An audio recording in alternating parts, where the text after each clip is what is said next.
안녕하세요. 이 땅에 예술에 대한 통합된 그리스도교 관점을 소개하고 나누기 위해 기독교 대한 선교교회 소금빛 교회에서 설립하고 후원하는 파이 미니스트리 포이에오 연구소 제공 2025-26 아름다움의 중요성 일곱 번째 나눔을 시작합니다. 저희는 지난 다섯 번째, 여섯 번째에 이어서 일곱 번째 고대 그리스 철학자 플로티누스가 아름다움을 어떻게 이해했는지에 대해서 함께 이야기를 나누겠습니다.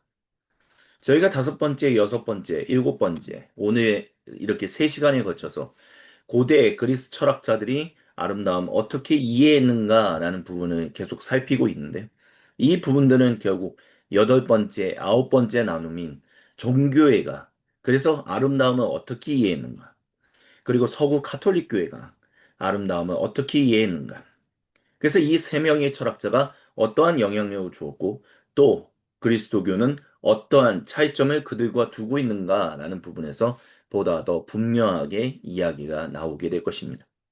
그래서 오늘은 지난 그리고 지지난 시간처럼 계속해서 그리스 철학자들이 아름다움을 어떻게 이해했는가라는 부분에 좀 더 우리가 집중하도록 하겠습니다. 플로티누스는 주후 204년 또는 205년부터 270년까지 살았던 신플라톤주의의 창시자입니다. 고대 철학에서 플라톤 이후에 가장 영향력 있는 사상가로 평가받습니다. 그래서 그의 철학은 존재의 근원, 영혼의 상승, 신비적 일치를 중심으로 전개된다라고 말할 수 있습니다. 그는 이집트 나일강에 있는 델타 지역에서 출생했습니다. 28살에 알렉산드리아에서 아모니오스 사카스에게 배움을 받았고요. 40세경 로마로 가서 철학 공동체를 운영했습니다. 그의 사후 플로티누스의 제자 포르피리오스는 플로티누스의 강의록을 편집하여 엔네아데스라는 책을 출간했습니다.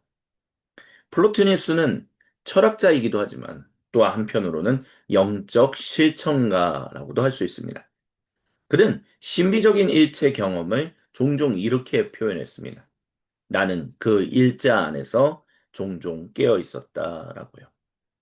그래서 플로티누스는 존재가 무엇인가라고 했었을 때 세 가지 원리로 설명했습니다. 1단계는 the one이라고 하는 우리나라 말로는 일자라고 말할 수 있습니다. 모든 존재의 근원이고요. 절대적인 선이고 말로 규정할 수 없는 존재입니다. 그리고 그 일자로부터 정신이 나옵니다. 이것을 가리켜서 누스라고 표현했습니다. 이 누스는 즉 정신은 이데아의 세계, 지성, 질서, 형상을 의미합니다. 그리고 그 정신으로부터 영혼이 나왔습니다. 피시케라고 얘기하죠. 물질 세계를 조직하는 생명 원리입니다. 그래서 플로티누스는 이 존재는 일자로부터 흘러나와 더 원으로부터 흘러나와 다시 더 원으로 회귀한다라고 얘기했습니다. 그래서 그의 철학을 어떤 면에서는 윤회와 비슷하지 않겠냐라고 얘기하는 사람들도 있습니다. 하지만 이것은 영혼이 돌아간다라기보다는 어쨌든 흘러나와서 다시로 돌아간다라는 측면에서 일종의 회귀, 방금 전에 말씀드렸던 그런 측면으로 좀 더 이해하면 좋을 것 같습니다. 그래서 이런 흐름을 유출설이라고 우리는 이야기합니다. 그래서 인간 영혼은 어떠한 목표를 가지고 살아가는가라고 했었을 때 바로 이 일자, 더 원과의 합의를 추구하며 살아간다라고 플로티누스는 얘기합니다. 영혼은 이 육체라는 물질에 갇혀 있지만 지성을 수련하고 도덕적으로 정화되어서 묵상과 신비적인 관조를 통해서 다시 일자와의 합의를 이룰 수 있다라고 얘기합니다. 그래서 이런 것들이 어떤 면에서는 그리스도교 신비주의 전통과 연결되는 부분이 있지 않겠느냐라고 얘기합니다. 플로티누스는 악을 실체가 아니라 일자로부터의 거리, 즉 거리가 떨어져 있다 또는 부재한 것이다라고 얘기했습니다. 그래서 그는 물질, 육체 이런 모든 것들은 일자로부터 가장 멀리 떨어진 존재 형태다라고 얘기했습니다. 하지만 그에게 있어서 악은 절대적인 악은 없습니다. 악은 그저 선이 부족한 상태일 뿐입니다. 이런 이해는 교부 아우구스티누스에게도 영향을 준 것이 아닌가라는 이 생각을 사람들로 가지게 만듭니다. 플로티누스는 아름다움을 영혼이 본래 속한 세계를 기억하게 하는 신적인 징표로 보았습니다. 그래서 엔네아다스에서 플로티누스는 이렇게 얘기했다라고 그의 제자는 말합니다. 아름다움은 우리를 위로 끌어올리는 날개라고 말입니다. 그래서 미학은 구원론적인 여정과 연결된다라고 말할 수 있습니다. 그래서 그의 사상을 우리가 이렇게 정리할 수 있습니다. 플로티누스는 일자, 더 원, 선으로부터의 유출과 회귀를 통해서 존재를 설명했다라고요. 인간 영혼의 존재 목적은 일자와의 신비적 합의를 위해 나아간다라고 말했습니다. 그리고 아름다움은 그 여정의 징표이자 통로다라고 이야기했습니다. 이런 그의 차이점, 이런 모습들을 우리는 플라톤과 이렇게 비교할 수 있습니다. 플라톤과 플로티누스는 일단 공통적으로 영혼의 상승, 이데아적인 진리, 초월적인 근원을 강조하는 면에서는 비슷한 면이 있다라고 말할 수 있습니다. 하지만 플로티누스는 고대 그리스 철학자인 플라톤 사상을 더 정교한 형이상학 체계로 확장했다라고 말할 수 있습니다. 플라톤은 일단 존재의 최고 원리는 바로 선의 이데아라고 이야기했죠. 그래서 존재 구조는 이데아와 감각 세계가 서로 대립한다.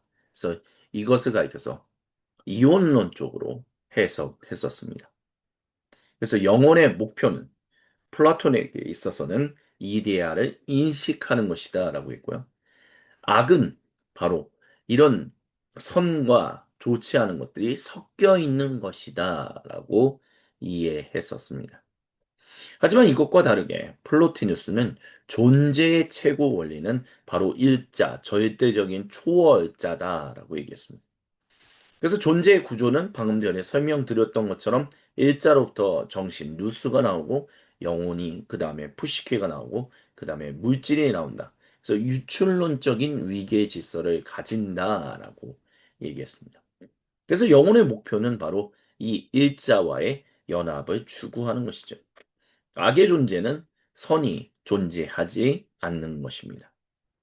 그래서 그가 이해했던 것처럼 아름다움은 영혼을 일자로 상승시키는 신비적인 표지다라고 얘기할 수 있습니다. 이것과 다르게 플라톤은 아름다움은 이데아 세계를 향한 매개가 된다라고 했습니다. 매개와 그리고 어떤 신비적인 표지다. 뭐 크게 다르지는 않는 것처럼 보이지만 약간의 강조점이 다른 면은 있다라는 것을 우리는 볼 수 있습니다.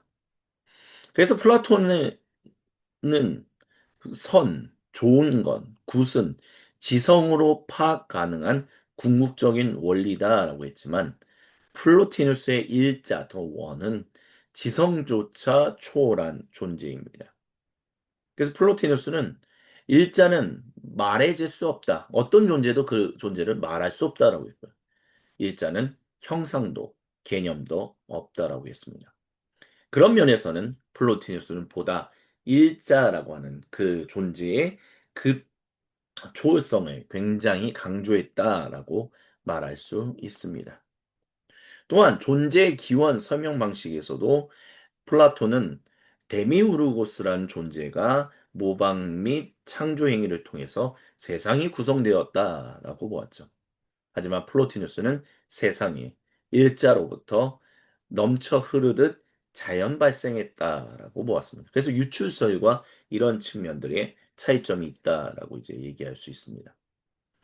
플라톤은 영혼이 수련해야 한다라고 했었을 때 이데아에 대한 지적인 알을 굉장히 추구했었습니다. 하지만 이것과 다르게 플로티누스는 영혼이 일자 안에 잠시 머무는 신비적인 합일이 중요하다라고 해서 이것을 언어와 개념을 초월한 경험이다라고 이해했었습니다.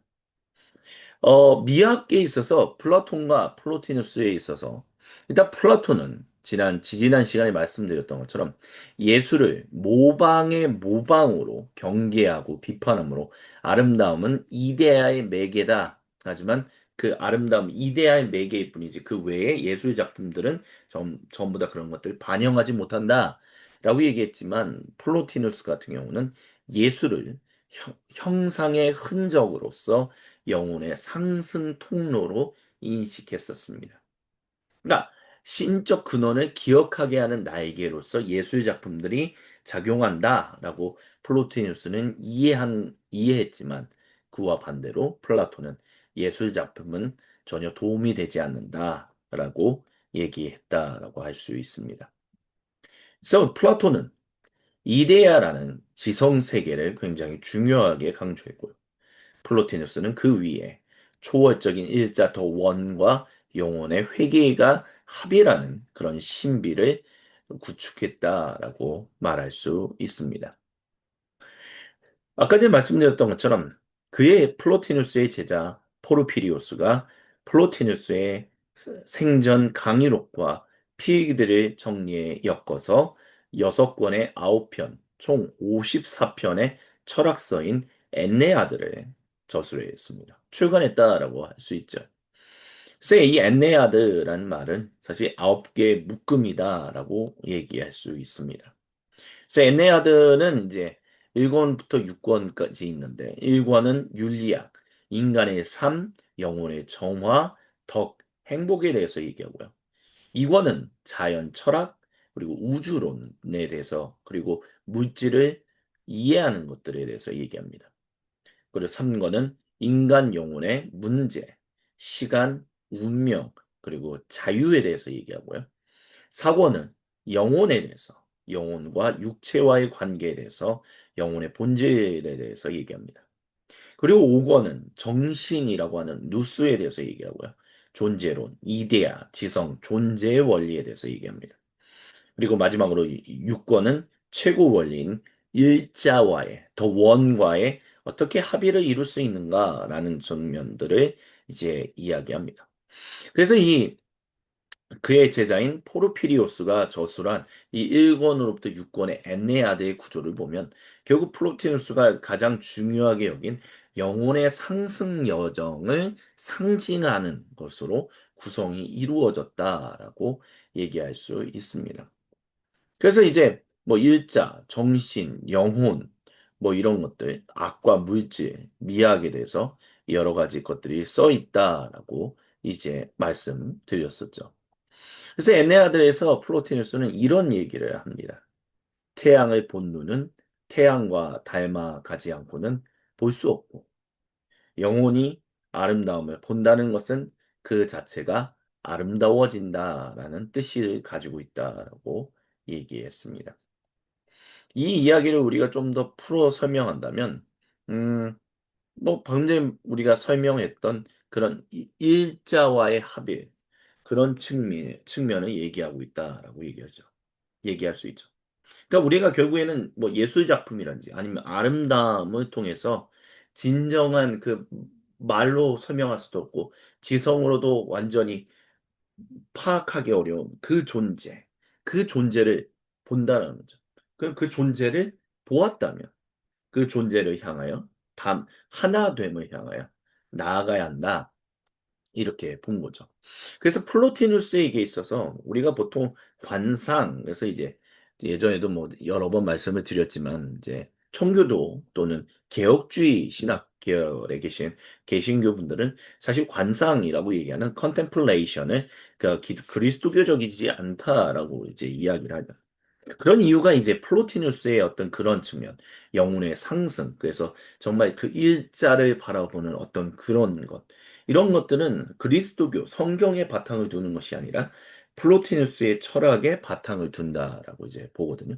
그래서 이런 contemplatio라고 얘기하는 contemplation 이런 측면들이 이런 용어를 쓰는 이제 고대 이제 그리스도교 영성에 대해서 굉장히 이제 우려 있는 눈길을 보여줍니다. 그런 것들이 이제 플로티누스에게로부터 영향을 받았다라고 이제 얘기할 수 있죠. 특별히 이제 플로티누스의 이런 측면들이 단테와고도 연결되는 측면들이 있습니다. 사실 우리가 이해하고 있는, 아니 우리 개신교인들도 사실 어, 천국과 지옥에 대해서 이제 그 어떤 생각을 가질 때는 사실 이제 카톨릭이 가지고 있었던 그런 것들로 또 영향을 없지 않아 받은 부분들이 있는데 이 가톨릭이 가지고 있는 천국과 지옥, 그리고 그들만의 용어로, 그들이 가지고 있는 연옥, 이런 개념을 만들어낸 사람이 이제 단테라고 이제 얘기할 수 있거든요. 근데 이제 이런 단테와의, 그래서 단테의 신곡을 보면 이 지옥으로부터 시작해서 연옥을 거쳐 이제 천국에 들어가는 이 일종의 이런 형태로서 이제 책이 신곡이 구성되어 있는데 그의 제자, 플로티누스의 제자인 포르피리오스가 저수라 이제 정리한 거다라고 할 수 있죠. 그 책에서도 엔네아드에서도 결국에는 이와 같은 단테와 같은 맨 밑으로부터 맨 위까지로 향하는 영혼의 상승이라는 측면의 어떤 구성을 가지고 있잖아요. 이런 것들이 이제 플로티누스와 단테와의 어떤 영향, 플로티누스로부터 단테가 영향을 받은 것이다. 이제 이렇게 볼 수 있다라고 이제 데이비 교수님은 이제 강의에서 또 얘기를 하기도 했었습니다. 그래서 뭐 아름다움을 보고자 한다면 아름다워져야 한다. 뭐 이런 표현들. 또는 아름다움은 영혼이 신을 닮는 것과 긴밀한 관련이 있다. 뭐 이런 표현들도 있었고요. 아름다움과 사랑은 분리될 수 없다. 이런 것들을 우리가 얘기할 수 있어요. 그래서 이제 데이비 교수님이 강의에서 이런 얘기를 했었습니다. 사람이 신을 보고 싶다면 신을 닮아가야 합니다. 진정으로 신적인 것을 향해 이 존재가 끌어올려져야만 합니다. 그래서 정말로 하나님을 보고 싶고 진정한 아름다움을 보고 싶다면 자기 자신이 아름다워져야 한다. 이것이 바로 플로티누스가 말한 것이다라고 데이빗 교수님이 얘기합니다. 그리고 이런 플로티누스의 생각, 즉 일자라는 존재, 그 존재를 보기 위해서, 더 원을 보기 위해서는 영혼이 더 원과 같아져야 한다라는 사상은 바로 단테가 말한 내용과도 흡사하다라고 얘기합니다. 그래서 신곡에서 지옥, 인페르노, 연옥, 펄가토리오, 그리고 천국, 파라디소라고 하는 이 세 장대한 여정을 따라 단테는 이제 모든 그리스도인들을 한 여정으로 이끌었다. 그래서 그 여정 속에서 아름다움은 영혼과 분리될 수 없는 무엇이 되고 하나님과 분리될 수 없고 선하고 참된 모든 것과도 하나가 된다라고 이제 단테가 얘기했는데 이런 측면이 플로티누스와 굉장히 깊이 연결되어 있다라고 이제 데이빗 교수님은 이야기합니다. 이렇게 해서 오늘 저희가 이제 마지막으로 고대 그리스 철학자 중에 마지막 사람인 플로티누스가 이해했던 아름다움에 대해서 저희가 함께 이야기를 나눴습니다. 그래서 아름다움이라는 것이 결국에는 그 진정한 존재를 닮아가게끔 만드는 어떤 그런 날개가 된다. 이제 그렇게 플로티누스가 이해했고 그런 측면들이 고대 그리스도 고대 교회에 영향을 주었다라는 이야기를 저희가 함께 얘기 나눴습니다. 그래서 이것을 토대로 저희는 다음 시간인 여덟 번째 동방종교에 대해서 저희가 함께 그 이야기를 좀 길게 나누고자 합니다. 그래서 동방종교회가 과연 이와 같은 영향들을 얼마나 받았고 또 어떤 부분들은 이 거리를 두고 있는지 이런 부분들을 우리는 다음 시간에 살펴보게 될 것입니다. 지금 이 시간까지 일곱 번째 나눔에 함께 해주신 모든 분들께 감사를 드립니다. 그러면 다음 주 아름다움의 주여서 여덟 번째 나눔으로 다시 찾아뵙겠습니다. 감사합니다.